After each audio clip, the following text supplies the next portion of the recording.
We are told that poverty is an unfortunate, but natural, consequence of a complex world, a result of bad luck, poor choices, or a lack of ambition. But what if that was a lie? What if the poverty that traps billions isn't an accident at all? What if it was designed, engineered, by a simple but ruthless blueprint that has been perfected over centuries? A blueprint that legally strips the poor of their ability to be self-sufficient, forcing them into a system of permanent dependency. This is the story of how the powerful learn to legislate poverty into existence, and how that same playbook is being used against you today. To understand this, we must go back to England, before the dawn of the Industrial Age. For 1,000 years, the English peasant, though humble, possessed a form of wealth that has been forgotten. It was called the common land. These were vast tracts of land, pastures, forests, and fields that belonged not to a single lord, but to the community. This wasn't just empty land. It was the bedrock of a way of life. It was a web of self-sufficiency. Any commoner had the right to graze their cow for milk, let their pigs forage for food, collect fallen branches for firewood, and draw water from the stream. It gave them the dignity of not having to ask for permission to survive. This was not a handout. It was a birthright, an ancestral right that allowed a family to subsist and even prosper outside the direct control of an employer or landlord. It was the ultimate safety net. It was a guarantee of freedom. But the powerful saw this freedom not as a right, but as an obstacle to profit.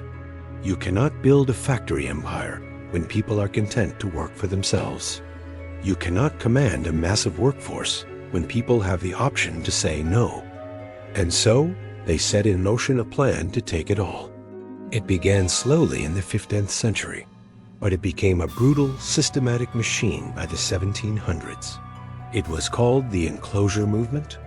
Using their absolute control of Parliament, the wealthy landed aristocracy passed a series of over 5,000 individual laws known as the Enclosure Acts. The process was a legal masterclass in injustice. A powerful local landowner would petition Parliament to enclose the common land.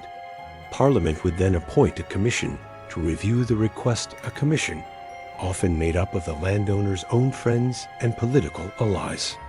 This commission would draw up a plan, and with a veneer of legal process, the commoner's ancestral rights were extinguished with a rubber stamp. There was a famous poem written at the time that perfectly captured the sentiment of the people. The law locks up the man or woman who steals the goose from off the common, but leaves the greater villain loose, who steals the common from the goose. Each act was a legal document that privatized a piece of common land. The forests where you gathered wood, now private property. The pasture where your only cow grazed, now enclosed by a hedge, owned by a lord. The land that had been the foundation of your family's survival for generations was, with the stroke of a pen, stolen, legally. The peasants protested, they rioted, they tore down the new fences in the dead of night. But they could not fight Parliament. They could not fight the law. Their way of life was being outlawed. Over a period of about 100 years, more than 20% of the entire landmass of England was enclosed and privatized. It was the largest legal transfer of property in the nation's history. Millions of people, once self-sufficient, were now landless. They had nothing. This act didn't just create financial hardship. It shattered communities. The social fabric of village life, built over centuries, was torn apart. People were severed from their ancestral roots, from the only life they had ever known. They owned no assets. They had no way to produce their own food. Their safety net was gone. They had only one thing left to sell: their time, their labor. This act created a massive, desperate, and mobile workforce. And where did this new class of the permanently poor go? They were driven from the countryside into the rapidly growing cities, to the grim factories of the Industrial Revolution, to become the first generation of the modern working class. They were forced to accept whatever meager wage was offered, just to survive. They had been legally transformed from independent producers into dependent wage earners, from citizens into cogs in a machine. The blueprint was a stunning success. The landowners became immensely wealthy from their new private estates.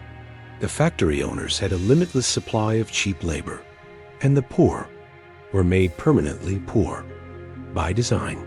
So, why does a story about 18th century English farmers matter to you today?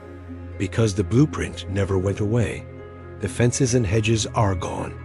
The methods have become more sophisticated, more invisible. But the principle remains exactly the same.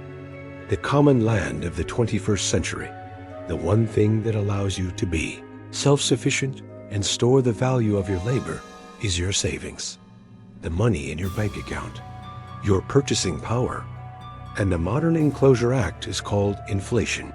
Just as the Enclosure Acts were legal maneuvers passed by the powerful, the debasement of currency is a legal power held exclusively by governments and central banks.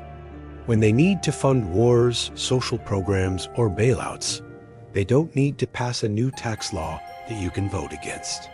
They simply create trillions of new dollars out of thin air. This is a silent enclosure.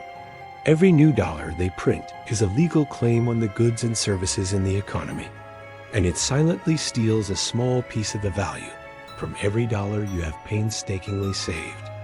Your savings account may show the same number, but it can buy less. Less food, less gas, less housing. Your financial land has been eroded without you ever seeing the fence go up. And who benefits? This isn't random. It's a transfer of wealth. The first recipients of this new money, the government, large corporations, and the banking sector, get to spend it at its full value before prices have adjusted upwards. They are, in effect, drinking from the stream before it has been polluted. By the time that money filters down to the average person in the form of wages or stimulus, prices have already risen. Their purchasing power has been legally transferred from them to the powerful. It is the exact same pattern. Rome created a landless class through debt and conquest.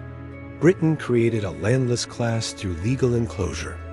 Today, the system creates a class of assetless citizens whose savings and wages are constantly being debased by the printing press, forcing them into deeper debt and greater dependency.